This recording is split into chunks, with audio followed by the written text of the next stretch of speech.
now, I'm handing over in the presence of his group and in the name of His Excellency the President who made the offer to you, Dr. Kiyonga, Chancellor, Makerere University, the instrument of ownership of this. In the presence of the Chairman of Uganda Land Commission, District Vet abadde alabirira ekitundu ne SPS Madamu Rebecca Twine naye abaddewo n'abalala abakulu ab'ebitundu, Dr. Kiyonga, University Chancellor, era they have taken over.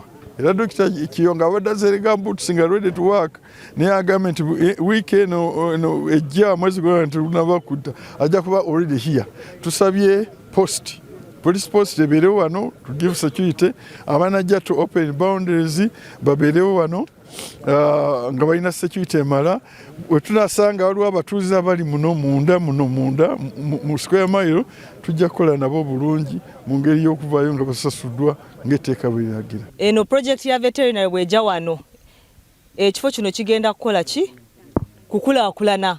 Ate bwe kikulaakulana n'omuntu wa bulijjo aba akulaakulana, kubanga wajja kubeerawo emirimu. Abanafuna emirimu direct bajja kubeera 220. Direct employment which will be here. The indirect employment will be over 1,000. Download the app on App Store or Google Play Store now. Vision Digital Experience, the future of media.